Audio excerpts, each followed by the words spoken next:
Maqaa Abbaa, kan Ilmaa, kan Hafuura Qulqulluu, Waaqa tokkoo Ameen. Maqaa Abbaa, kan Ilmaa, kan Hafuura Qulqulluu, Waaqa tokkoo Ameen. Maqaa Abbaa, kan Ilmaa, kan Hafuura Qulqulluu, Waaqa tokkotti ni amanna. Ameen. Nagaa faraarri jaalalli Kiristoos isiniif haa baay'atu. Maatii Waaqayyoo akkam ooltan, akka biyyoona geessanii nagaa kootii galata Waaqayyoo. Akkasuma hordoftoonni chaanaalii Laliyeetu nagaan Waaqayyoo isiniif haa ta'u. Akkam jirtu nagaa keessanii nagaadha galata Waaqayyoo. Akkasiin nagaa taatanus Waaqayyoo irraa abdiin qaba. Nageenyi Waaqayyoo bakka isin jirtan hundumatti isiniif haa ta'u jecha. Maatii Waaqayyoo har'ammoo yoo fedhaaf jaalalaan Waaqayyoo ta'e gorsa abboottan keenya mata dureen isaa jijjiirama hafuuraa mata duree jedhu wajjiniin ilaallee darbina. Waaqayyo gooftaan hunduma keenya waliin ta'e icitii dubbii isaa ifa nu gochuun fedhaaf jaalalaa Waaqayyoo nuuf haa ta'u. Mata dureen gorsa kanaa jijjiirama hafuuraa mata duree jedhudha. Waa'ee jijjiirama hafuuraa gaafa yaadnu wanti guddaan irra ta'e nutti mul'atu jira. Innis maali yoo jenne barbaacha Waaqayyoodha. Waaqayyo waggootaa fi ilma namaa barbaadaa jiraateera. Bosona gannataa hanga Beetelemiitti, Beetelemii hanga Qaraaniyooti, Qaraaniyootii hanga balbala jireenya keenyaatti Waaqayyo nu barbaadeera. Waaqayyo ilma namaa maaliif barbaade yoo jenne teessoo isaa marsanii kan isa galateeffatu dhabee miti. Inni lakkoofsaan kan hin tilmaamamne, boqonnaa kan hin qabne, ergamoonni qulqulloonni kan isa galateeffatanidha. Maaliif nu barbaada jennee yoo gaafanne hoo? Ammasii yoo argamne waaqummaa isaa irratti waan daballuu fi jiraatee miti. Inni jalqabaa hin qabne, xumura hin qabne, isa jalqabaas isa xumuraas kan jalqabsiise alfaa Omeegaadha. Kanaaf Waaqayyo maaliif nu barbaada yoo jenne akka jijjiiramnu waan barbaaduufidha.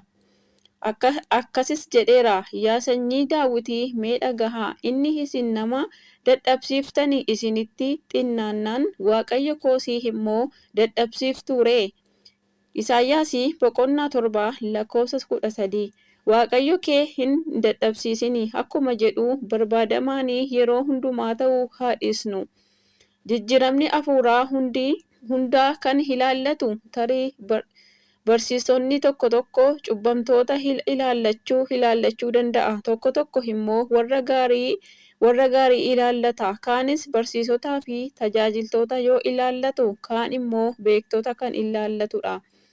Jijjiiramni hafuuraa garuu saba Waaqayyoo hundumaa barumsa ilaallatudha. Kanaaf jijjiiramni hafuuraa kun maalidha yoo jennu cubbuu irraa gara qulqullummaatti adeemsa taasifamu jijjiirama hafuurawwaadha.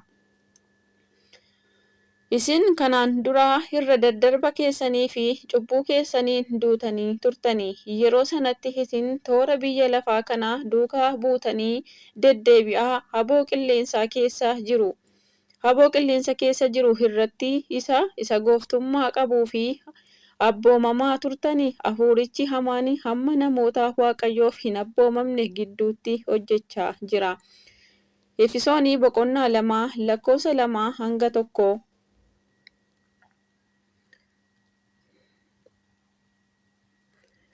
Duuka bu'aanii Phaawulosii amantoota Efesooniin cubbuu fi irra daddarba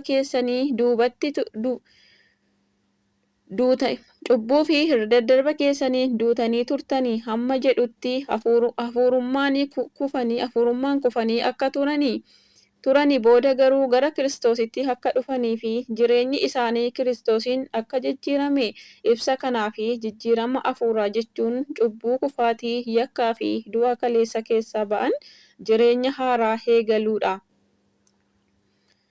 Bara jireenya dogongora keessa turre, bara waliin dhahaa turre, bara lubbuu baasaa turre keessaa baanee Waaqayyoon jireenya gaabbiin jiraachaa jirra yoo ta'e jijjiirama hafuuraati. Eejeen jijjiiramni nuti addunyaa kana keessatti har'a jiraannu amma hafuurummaa keenyaa fi bu'aa qaba.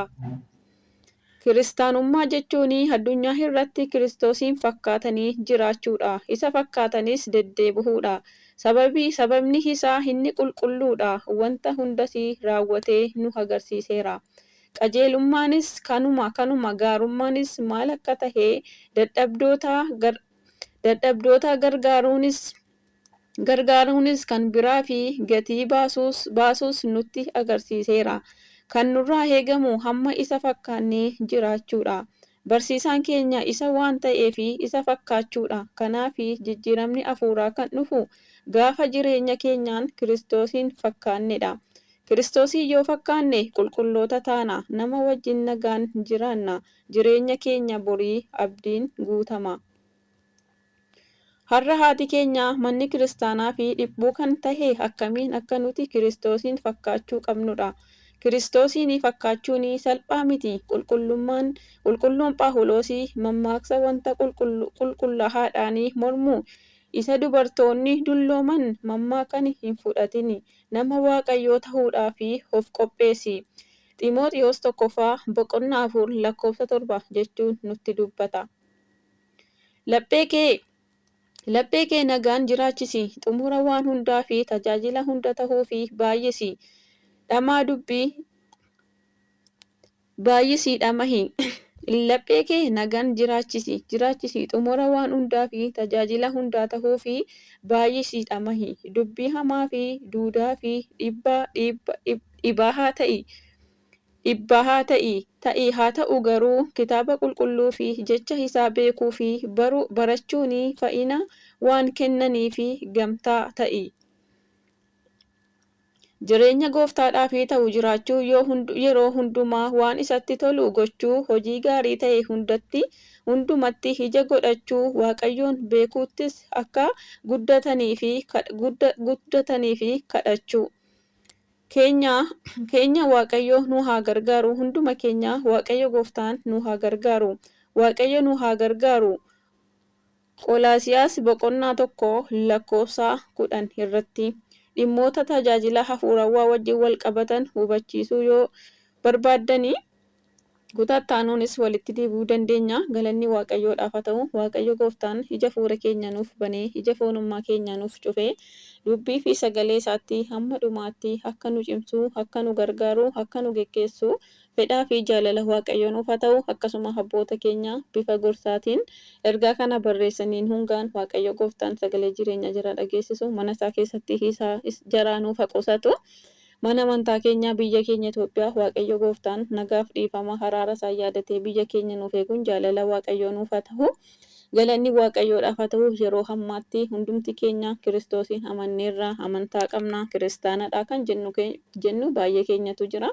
Gaafa hojii keenyaa fi adeemsa keenya ilaallu garuu hundumti keenya kiristaanummaa irraa, Kiristoos irraa faallaa kan taane, maqaan keenya kiristaanaa, hojiin keenya garuu Kiristoos irraa kan nu fageessu ammana jedhamee kan hin lakkaa'amnedha. Waaqayyo gooftaan nama amantii isaa hojiin agarsiisee gonfoo jireenyaa ishee bara bara akka dhaallu fedhaaf jaalala waaqayyo nuuf haa ta'u. Galanni waaqayyoof haa ta'u. Waaqayyo isin haa eebbisu. Yeroo eebbifamaa qabaadha.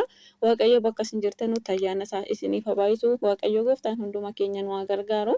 Naka kaasee kan na jalqabsiisee kan na xumursiisee waaqa tokko kan ta'an waaqa abbaa, waaqa ilmaaf, waaqa fuura qulqulluuf galanna ta'u har'as yeroo hundumaa bara baraan. Ameen.